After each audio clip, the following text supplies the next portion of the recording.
Hi, welcome back. We're going to be doing a AFO matchup tier list. Now, I know this is already a different type of video than my last one, but don't worry. I got another post-game commentary video coming up soon. I already got the game recorded and everything. I just need to actually do the commentary.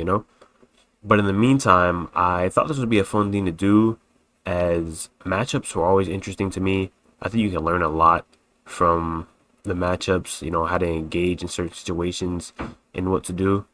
So let's get into it. So to start us off with the tiers, we have the win tier. You should be winning these matchups 9 times out of 10. There's really no reason to lose this matchup, in a 1v1 sense. Of course, if you get jumped, that's a different story. But yeah, you should almost always be winning these matchups. Favorable, you should be winning these matchups 7 out of 10 times.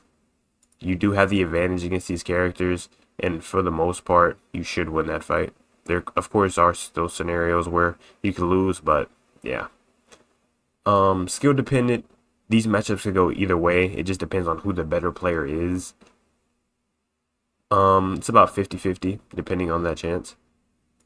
Neutral is kind of a weird category. It's more of the characters who don't have much player interaction with each other. It's more of just whoever can shoot who more wins. Not much counterplay involved with the characters. Kind of the most boring matchups, you could say. For unfavorable, you're gonna have to work a bit for the win. You might have to do some counterplay or play a bit differently than you normally do in order to pull this one out, but still winnable. Now, the lose tier is just the odds are completely stacked against you. You have to really work to get a win against these characters. And even if you're the better player, a worse player could be on one of these characters and still win that fight. And yeah, that's about it. So let's get into it. So starting off with Yellow Deku, surprisingly, I'd actually put him in unfavorable. The reason for this is because his beta has armor on it, and his beta can go through your beta. It has a really quick startup, so you can't really read it per se. He can use his gamma to black whip you out of your beta, out of your gamma, and then just get a free combo on you. And the only thing you can really do against a yellow Deku is alpha trade, which if you're maxed alphas, then you can win that. But if you're not, he kind of just wins in the alpha trade as well. Plus his crouched alpha also knocks you out of your beta and gamma. So it can be hard to fight a good yellow Deku if he plays the spacing correctly. Also, when he uses his gamma for movement, you can catch him at times, but it also pulls him like absurdly fast. So I've had times where a yellow Deku just straight up escapes my gamma range because of how quick the black whip pulls him. So yeah, be careful going against the yellow Deku. Even though the character may seem basic, it's kind of a difficult matchup for All For One. Funnily enough, huh? Alright, next is Full Bullet. Also might be surprising. Favorable. Now, Red Deku and favorable seems crazy, right? Now, just keep in mind that this is just the matchup itself. Red Deku is still a very strong OP character, but All For One does have a favorable matchup against him. His beta can stop, All For One's beta can stop Full Bullet's beta mid-air, because it doesn't have any type of armor on it. So if you see a Red Deku betaing through the air and coming straight down, just beta right under him, and you'll catch him midair and get into a free combo. You can beta through his gamma little ramps, obviously. Obviously you can catch him midair when he does his little jump from the gamma with your gamma. Most good Red Dekus won't just do that raw though if they see a AFO, but you can use that to your advantage, bait them to stay there, and then beta them through their gamma. The thing is though, is you do have to watch out for his alpha. He can outspace you and then just beam you down with his alpha. He can alpha you out of your beta and gamma, just hard knock you out of it. But that's really it when it comes to Full Bullet. It's just watch out for his alpha. And I know that's like a universal case for all the characters, but that's really the only thing he has against AFO. So not a bad matchup. Don't be scared of Red Dekus too much. Next is Red Bakugo, and this is probably a neutral matchup because you don't really do anything to each other except just shoot each other, whoever can land their alphas and betas. wins. You can catch him in his special action and his gamma since he's locked in animations and in the air with your gamma, but besides that, there's really no interaction between the characters. He can shoot you through walls, I guess, if you're playing inside a building, so be careful of that. But besides that, not too much going on with Rapid Bakugo. Or Strike Bakugo, my bad. Now, opposite of that is Rapid Bakugo, which is probably AFO's best matchup in the game. Rapid Bakugo thrives in the air, yet he doesn't move that fast with the air like somebody like Hawks or Iida. So it's free pull 90% of the time. And he's also a rapid, so he tends to be squishier.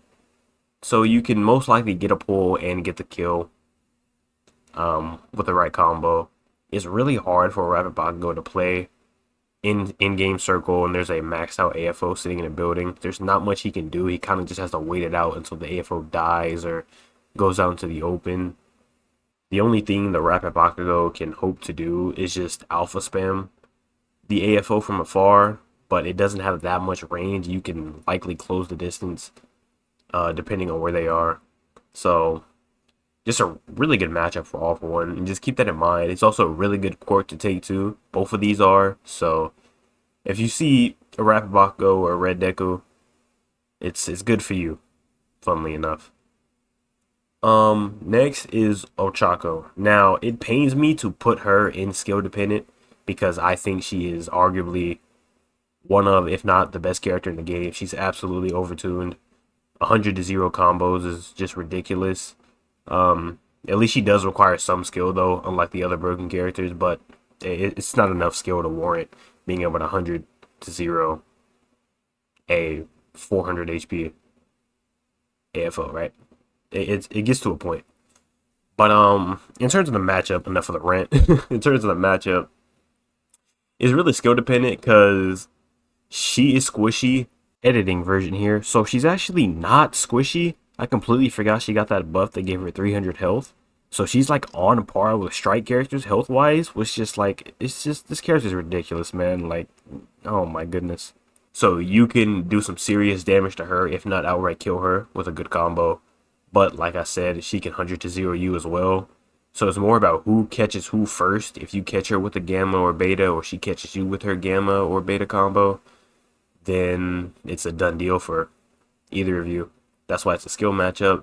I would probably give Ochako the edge here just because she can stay high in the air and then just gamma you from there while you can't really catch her, and it's also hard to hit her a bit with your alpha when she's zipping through the air.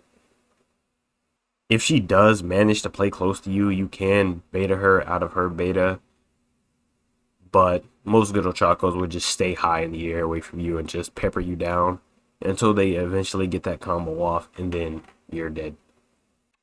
Next, Strike Shoto. Basically the exact same story as Red Bakugo. Not much interaction, just don't get frozen, and then, yeah, you're good. He can, or AFO can beta through Shoto's Ice Wall and catch him out of his gamma, depending on where you are when he's in his gamma. So I'd probably give the edge to Shoto, but he can outspace you with his alpha and his gamma if it's a high enough level. So it's just neutral battle. Who shoots who most wins. Next is Tech Shoto, and I'll put him in unfavorable. It's because him and AFO are trying to do the same thing essentially. They're good at locking down buildings in small areas. So a lot of the times they're just competing for an area or for a rotate. But Strike Shoto can get his momentum going a lot easier than All For One, just because he can beta through the wall, throw an explosion out, and just force you to kind of reset, because he can, by the time it takes him to do a full gamma pull, Shoto can throw out a beta and blow it up before he even gets pulled. So it kind of forces you to not pull and just try to go for betas or pushes, which all you're really doing is stalling out. He can also gamma you and knock you out of your beta. Say he gammas and then you beta into his gamma. You can hit him, but he's going to knock you out of that beta before you can get a combo off. Definitely winnable though. He doesn't have much movement, so if you do manage to catch him, there's not much he can do. Running on top of his little icebergs can also mess up rolls. Like they'll end up rolling off and be in the air mid-roll, so you'll get a free catch like that. But besides that, I would give it to Shoto.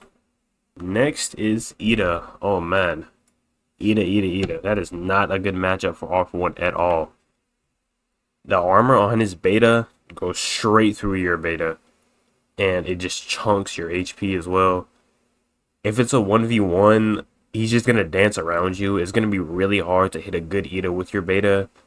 They're going to know when to not be in the air to get caught by your gamma. And yeah, his alpha and the beta combo is just shred your HP. It only takes 2, maybe even 3 to delete you. The only time you're going to catch an Iida with your gamma is if he's fighting somebody else. So there's just not much you can do against the Iida. He can chase you down really easily, no matter which quirk you have. Yeah, there's just not much you can do against an Iida. I just try to avoid 1v1s against Iida and just try to pick them off with a third party while they're fighting. Alright, next up, Froppy. Very winnable matchup for AFO. For a specific reason that I find interesting is that, you know, Froppy's jump is a little bit floatier than the other characters, so she stays in the air longer while she jumps, and she has to jump to use her alpha, you know, for the mobility, obviously, and that's just a free pull. Like, when you see a Froppy, you're gonna pull her. There's no way she can avoid not getting pulled just because of how you have to play as Froppy. And of course, she's a rapid, so she's squishy, so she'll likely die from the combo you get after the pull. And you can also just beta her mid-air as well. Not to mention, you can push when she's trying to go res a teammate or something and just completely stop her momentum and likely get the finish before she could even use her special action to insta-res. It's just a bad time overall for Froppy. Now, on the complete opposite end of the spectrum, you have Yellow Kiri. You might notice a pattern here with the unfavorable and lose tiers. It's just armor. Armor really messes up AFO. So Kiri just being the incarnation of armor, it's just a really hard fight. If you pull a Kiri in, he can just beta or gamma right through your beta.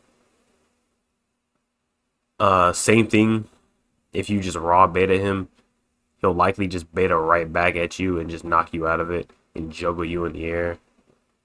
And there's not much you can do to stop it either. You can pull or push him out of his special action armor. That is the one thing you have against him. But besides that, yeah, I just avoid fighting a Yellow Kiri, especially indoors too, because that gamma is dangerous. Same exact thing with Red Kiri, but even on a greater degree, because his beta has armor. And with the recent nerf, I guess, they just did to where AFO's beta bounces off of Red Kiri's shield, it makes fighting a Red Kiri a nightmare. You can't beta into him because he's just going to shield and then knock you back. You can't, like, wait it out either because he's just going to wait for his rock, and then his rock has armor, so he's going to rock you out. And then he just has his alpha for mobility to get away from you. And also his special action armor. So there's quite literally nothing you can do, essentially, against a Red Kiri except just pulling him out of his alpha while he's trying to run or escape. Because even in his beta, he can just cancel his beta with a roll if you're trying to push or pull. So it's arguably his worst matchup in the game. Alright, next up is Denki, and I want to put him skill dependent. Just because the range you have to play it with Denki is similar to All For One's beta range, so you have to get pretty close to each other, which is dangerous for both of them. You know, if Denki hits a stun on you and, you know, gets his combo off, you're losing 80% of your health, if not dying right there. But same thing for him. You know, if you hit your beta, you get a good combo in, and then you have the pressure. I wouldn't be mad if you put this neutral, but I just think that the range he has to play at, you know, to hit his alphas is comparable to AFO's. He can also beta you through the wall and kind of force you out of position, similar to Tech Shoto. So I'm happy with putting him in skill dependent. Momo, similar thing here. She has to play close to you, so that puts you in her range and her in your range. Your beta will bounce off her shield though, so you have to either jump over it and then 180 beta her or roll through it and do the same. Her alphas will knock you out of your beta and your gamma, and you can try to gamma her while she's doing her shield. She has good enough reaction time. She can actually just stop and then roll it. It's happened many times. I actually really like fighting Momos. I think this is one of his funnest matchups, just because of the dodging you have to do to get around each other. Next up, Kendo. Oh man, same thing with Red Kiri. The change they made where you bounce off her shield just makes her such a nuisance to fight. But she doesn't have as many tools as Red Kiri has, so I won't put her in just an insta loss. I put an unfavorable because all she can really do is clap you, which I mean it's good damage, yeah, but she can't really combo you or anything, not effectively at least. It's just Kendo's a nuisance to go against because you won't even be fighting her and then you just throw out a beta to hit somebody else, but she'll be in the vicinity and have her shield up, so you'll hit her shield since her shield is just a massive hitbox, and then you'll just bounce off of it, and then the person you're fighting gets a free combo. More annoying than anything, but you know, it is what it is. Neutral, yeah, I think Ibarra goes neutral. You're just really alphaing each other. Your betas have similar ranges, so you have to get in close, both of them, to get those off. And then you're not really going to be pulling her because she has no mobility of any kind. So it's just an easy dodge for her. It's just more of who can hit their alphas first against Ibarra. Nothing crazy there. Mirio. I can honestly see him going a lot of places. I could see him going in unfavorable, neutral, skill, or even favorable, depending on how you look at it. Because Mirio is the only person in the game who can dodge your gamma midair with his special action. He also, of course, has iframes on his alpha and his beta, and your beta bounces off of his gamma shield. So he has a lot of tools to defend himself against you, but when he does get caught, it's just over for him. He has such little health that one combo easily blows him up. So that's why I think it's a skill dependent matchup, because of just the risk involved for the Mirio. Like, he can avoid a lot of what you're doing, yeah, but if he makes one mistake and he gets caught, then it's basically over. But I wouldn't be mad if, you think he's really hard to fight, because, he is a nuisance if he just keeps running away from you and hit and run tactics. Or even if you think it's favorable because of how quick he dies. But I think it's somewhere in the middle. It's a skill dependent matchup. For Nejire, I'm tempted to put her skill dependent, but at the same time, I think she truly belongs in favorable matchup for AFO. Just because how she has to just stay in the air, or how she wants to stay in the air. It's just a free pull, she can't do anything about it. But besides that, it's kind of hard to deal with her because her beta and gamma knock you out of your beta and gamma. And she can easily stay out of reach of your beta and then just beta you from the sky. So the only thing you can do to deal with her is just throw your alphas at her, which, granted, she's not the hardest target to hit midair, but with the pressure of her beta just melting you each time, it can be difficult, but I think she does belong favorable just because how easy it is to get a pull on her. Be careful though, there is, I don't know if the bug is still a thing, but if you pull a Nejire while she's in her special action, she'll sometimes just fall straight out of it and just fall straight to the ground. So if you're setting up for the charged alpha combo after the gamma, you'll miss unless you adjust accordingly, which can be kind of hard to do on reaction, but just keep that in mind. All Might, kind of a similar story. All his abilities and quirks just keep him either in the air or locked in an animation, and they're slow. So it's really easy to pull him, when he's doing his special action to jump away, that's a pull. Doing his beta, that's a pull, even a beta of your own. If he's in his gamma, that's another gamma. Be careful when baiting his gamma though, as you do bounce off of his gamma. But you can pull him out of his gamma. You can also get hit when you do that for some odd reason. It's a bug as well, so be mindful of that. But I think it is a favorable matchup. His alphas do hurt at his higher levels, and the splash damage just won't miss you since how big of a target AFO is. But besides that, he really has nothing going for him against an AFO. Next up is Aizawa. Now I'm gonna be honest, if there's one character on here that I'm not sure where to put them, it's probably Aizawa. It's just the matchup is so strange against Aizawa because he kind of just counters everyone because he can just erase their quirks and he can erase you out of your gamma pool. So that's really annoying to deal with, but at the same time, he's not really threatening to you. He doesn't have the lethality to really pressure an all for one. So it makes me want to put him in neutral almost, but not for the fact that there's no interaction, just for the fact that he can't really do anything to you. And he can outrange you with his alpha, but you can pull him while he's doing his movement. I'm almost tempted to put him favorable, neutral or favorable. Honestly, it could go either way, but just because I'm not 100% sure, I'll probably put him neutral. If you guys have any opinions on, Aizawa in the matchup against the AFO, let me know. I'd be very interested to hear them. But also the next, Mike. Unfavorable just because of the sheer amount of damage Mike does. If he catches you while you're in a beta or gamma, he will just delete you. His beta also stuns you out of your beta and your gamma. His radio or his jukebox, whatever it is, can pressure you from a different angle as well, making it hard to play cover against him. It's mainly just the damage, man. Like, you can't make a mistake against a Mike or you're just gonna get beamed and fried. You can obviously pull him while he's mid gamma, but the gamma doesn't last long enough for you to really catch a Mike off guard with it.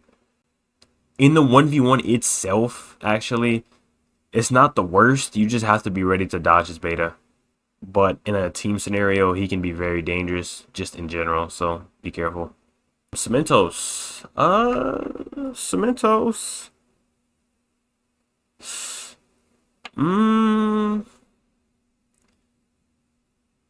Win or favorable? I'm also gonna go win because a good Cementos will often just be hopping from platform to platform, and you can just gamma catch him mid hop. Unless he like plays it really well and has a maxed out alpha to where he has enough space to roll on his alpha, then it's really hard for Cementos to dodge your gamma.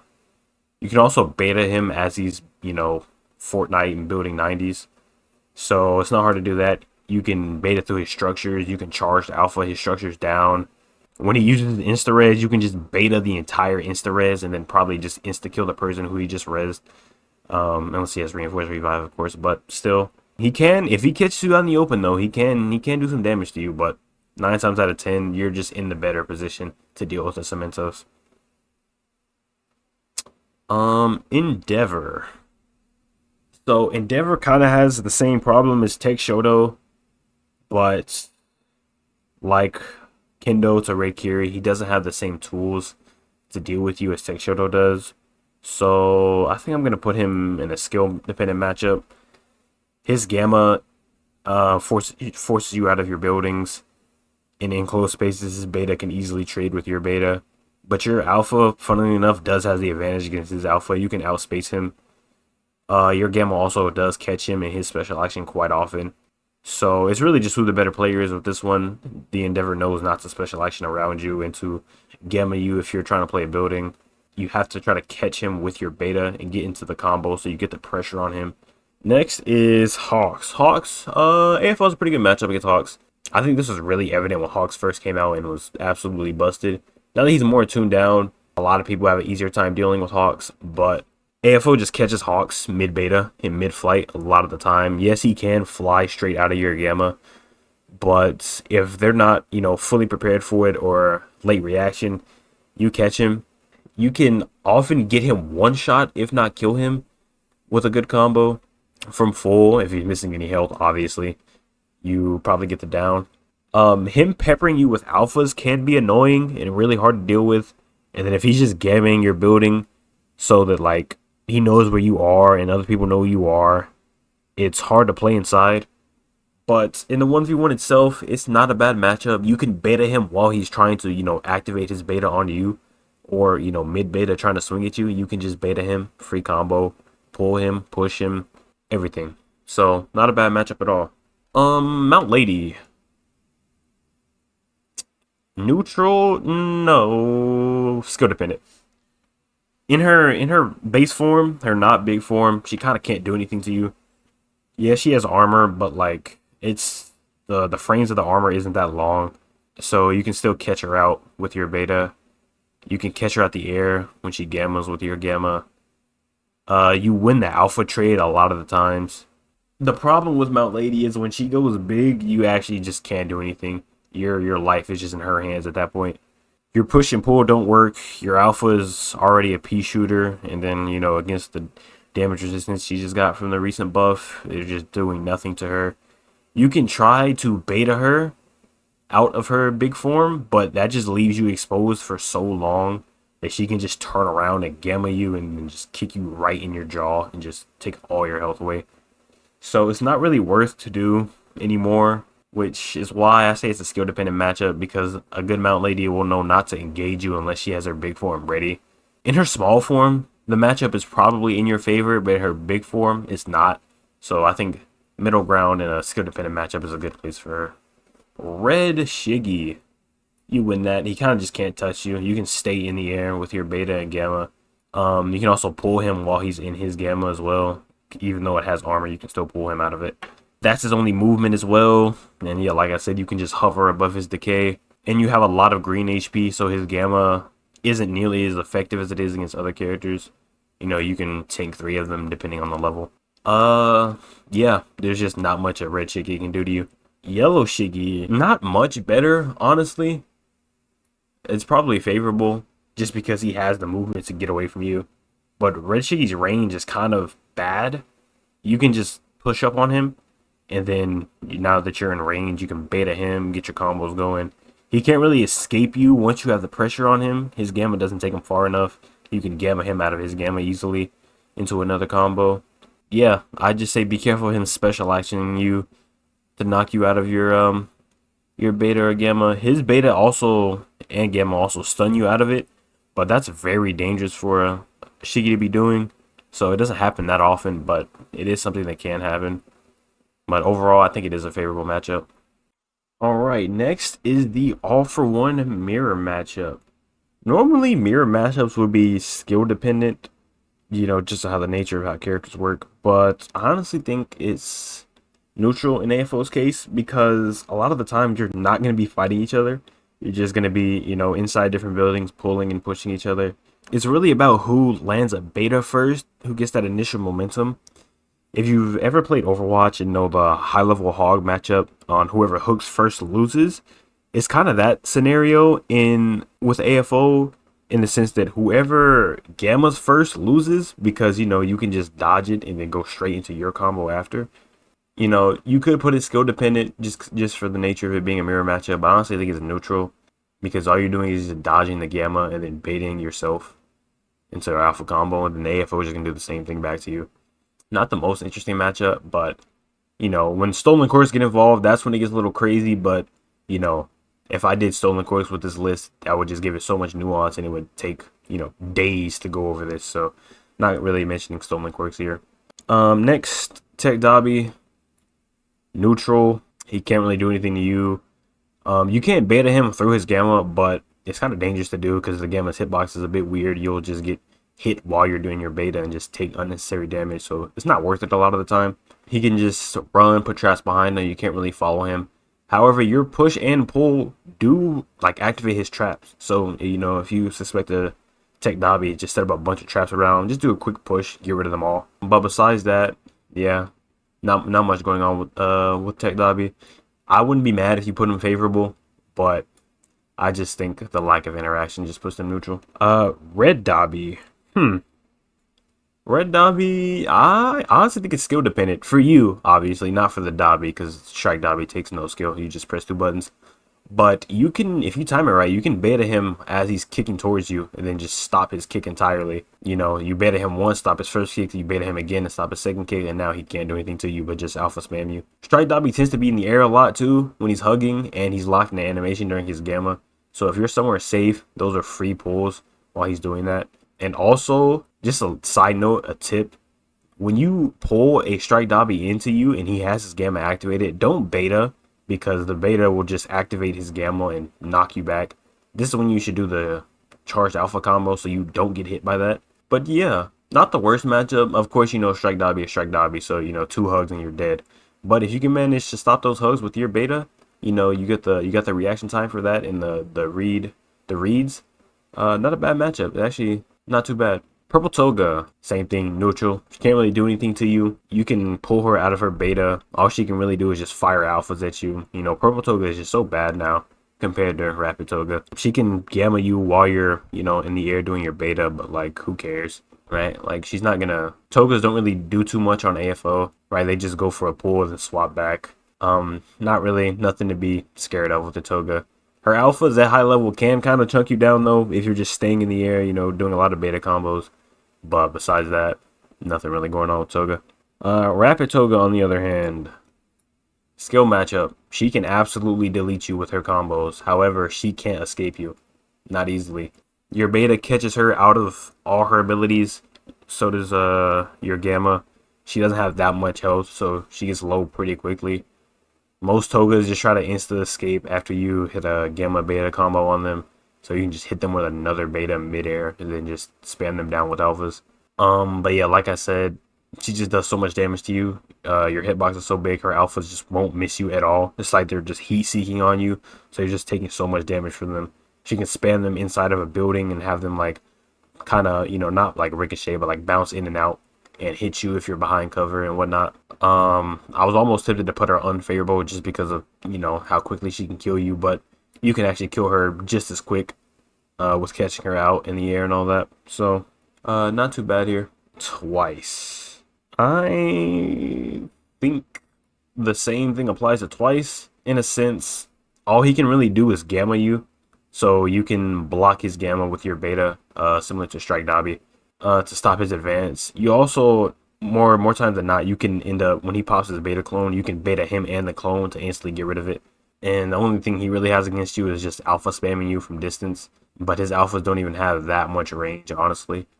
And you catch him out of the air in his gamma with your gamma. I wouldn't be mad if you put him favorable. Twice does do a lot of damage if he does hit you with that gamma combo. Honestly, no, I'm putting him favorable. I just think that All For One has just more ways to counter and deal with Twice than Twice does with him. So I will actually change that to favorable. I didn't think that's where I initially would put him. So Compress or Compress. Yeah, it's a win. He does nothing to you. He can spam you with alphas, yeah, but once he's in your range, he can't do anything. And spam him down with alphas, and then if he decides to beta, you can beta him out of his beta. If you think he's about to go for a gamma, Compress is actually, still tangible and hittable. While he's in his gamma, he just has a very small hitbox. He actually like turns into that marble. Meaning you can pull him when he's in his gamma. So if you time it right and, get him as he, just pops his gamma, you can pull him right back in. And he just can't escape from you. Especially if your gamma's high level. He's not going anywhere. It's almost a free kill 90% of the time. Next, Overhaul. It's a favorable matchup. Only thing scary about Overhaul is his gamma. So if you can learn to get the timing down to dodge his gamma, or just play slightly above him, then he's not a threat to you at all. It's going to take a minute to chew through his HP. Once you do that, get his heal gone. Not much he can do against you. He doesn't have any mobility.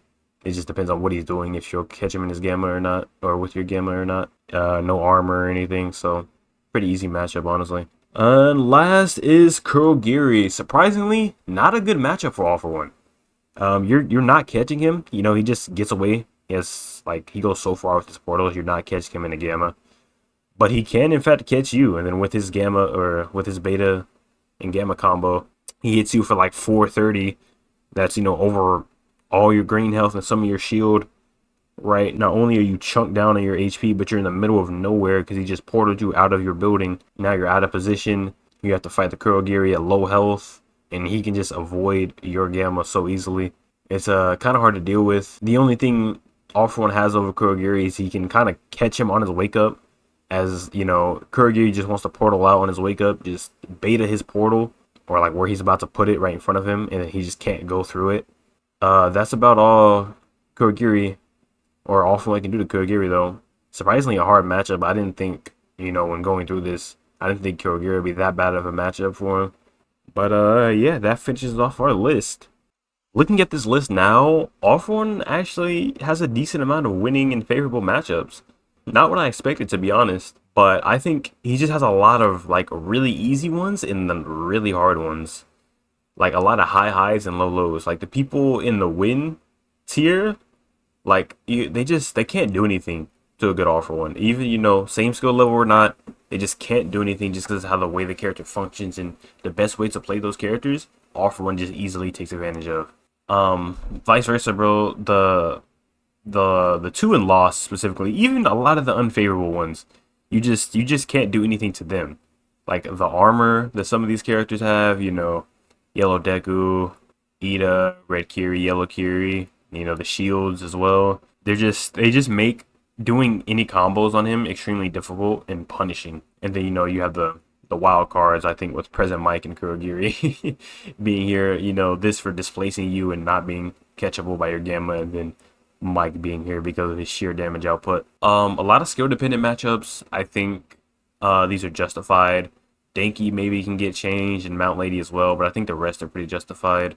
Neutral, yeah, same there. Again, Aizawa, I'm not 100% confident in, so he could probably end up going somewhere else. But that about wraps up the tier list. I initially wanted to do videos on the matchups themselves, which I'm probably still gonna do, either like short videos or just shorts in general for each character, 1 to 2 minutes explaining and demonstrating in game how to play the matchup, like AFO versus Ochako or AFO versus Yellow Deku, for example, and just maybe keep them all on a playlist for easy viewing. So if you're ever struggling against the character, just go find that video, and then hopefully it'll help you figure out the best way to deal with said character. Of course, this is just my opinion, so let me know down in the comments if you agree, disagree.